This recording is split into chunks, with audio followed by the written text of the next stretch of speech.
السلام علیکم ورحمۃ اللہ وبرکاتہ نحمد و نصلی علی رسولہ الکریم اما بعد فاعوذ باللہ من الشیطان الرجیم بسم اللہ الرحمن الرحیم رب اشرح لی صدری ویسر لی امری واحلل عقدۃ من لسانی یفقہوا قولی ربی زدنی علما اللہم فقہنی فی الدین اللہم انی اسألک علما نافعا وعملا متقبلا ورزقا طیبا اللہم انفعنی بما علمتنی وعلمنی ما ینفعنی وزدنی علما اللہم ارنا الحق حقا وارزقنا اتباعہ وارنا الباطل باطلا وارزقنا اجتنابہ اللہم انی اعوذ بک ہمزات الشیاطین واعوذ بک ربی ان یحضرون آمین ثم آمین۔ آج سب سے پہلے ہم اپنا جو ہے وہ ذکر کر لیتے ہیں۔ اس میں آج ہم آیت الکرسی کی فضیلت دیکھیں گے۔ اس کو قرآن مجید کی عظیم آیت کہا جاتا ہے۔ تیسرے سپارے میں ہے آیت الکرسی، اور اس کے بارے میں حدیث آتی ہے کہ ابو امامہ رضی اللہ تعالیٰ عنہ سے روایت ہے کہ رسول اللہ صلی اللہ علیہ وسلم نے فرمایا، جو شخص ہر فرض نماز کے بعد آیت الکرسی پڑھتا ہے اسے موت کے سوا جنت میں جانے سے کوئی چیز نہیں روک سکتی۔ اور یہ نسائی کی حدیث ہے کہ ہر فرض نماز کے بعد آیت الکرسی جو پڑھے گا اسے موت کے سوا جنت میں جانے سے کوئی چیز نہیں روک سکتی۔ اور ایک اور حدیث ہے، حضرت علی رضی اللہ تعالیٰ عنہ فرماتے ہیں کہ میں نے رسول صلی اللہ علیہ وسلم کو یہ فرماتے ہوئے سنا کہ جو شخص ہر نماز کے بعد آیت الکرسی پڑھے گا اسے جنت میں داخل ہونے سے کوئی چیز نہیں روک سکتی، وہ مرتے ہی جنت میں چلا جائے گا۔ اور جو کوئی رات کو سوتے وقت اسے پڑھے گا وہ اور اس کا پڑوسی اور آس پاس کے دوسرے گھر والے شیطان اور چور سے محفوظ رہیں گے۔ تو لہٰذا کیا ہے کہ آیت الکرسی جو ہے ہر فرض نماز کے بعد اور رات کو سونے سے پہلے سونے کے جو اذکار ہیں ان میں بھی یہ شامل ہے۔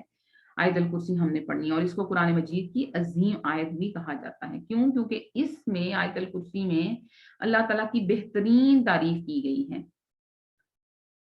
اللہ لا الہ الا هو الحی القیوم لا تأخذہ سنۃ ولا نوم لہ ما فی السماوات وما فی الارض من ذا الذی یشفع عندہ الا بإذنہ یعلم ما بین ایدیہم وما خلفہم ولا یحیطون بشیء من علمہ الا بما شاء وسع کرسیہ السماوات والارض ولا یؤودہ حفظہما وہو العلی العظیم۔ کیا بہترین تعریف اس میں ہو رہی ہے کہ اللہ تعالیٰ ہی معبود برحق ہے، جس کے سوا کوئی معبود نہیں، جو زندہ ہے اور سب کو تھامنے والا ہے، جسے نہ اونگ آتی ہے نہ نیند، اس کی ملکیت میں سب چیزیں ہیں۔ کون ہے اس کی اجازت کے بغیر شفاعت کر سکے؟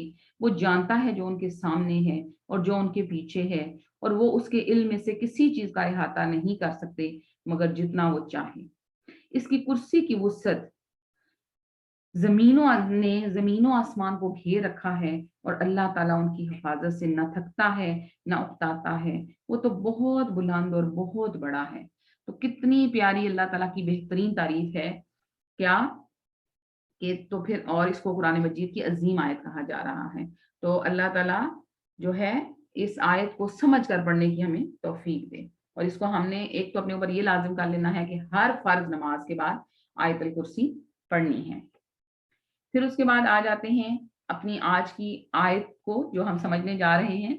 آج 9واں روزہ ہے، اور 9ویں سپارے کی سورہ انفال کی آیت نمبر 2، 3 اور 4 ہم سمجھیں گے، اور اللہ تعالیٰ بہترین طریقے سے ان آیات کو ہمیں سمجھنے کی توفیق دے اور ان پر عمل کرنے کی توفیق دے، آمین ثم آمین۔ آیات کو میں پہلے پڑھتی ہوں۔ آیت نمبر سورہ انفال، آیت نمبر 2، 3 اور 4۔ آیت نمبر 2، اعوذ باللہ من الشیطان الرجیم، بسم اللہ الرحمن الرحیم، انما المؤمنون الذین اذا ذکر اللہ وجلت قلوبهم واذا تلیت علیہم آیاتہ زادتہم ایمانا وعلی ربہم یتوکلون الذین یقیمون الصلاۃ ومما رزقناہم ينفقون اولئک هم المؤمنون حقا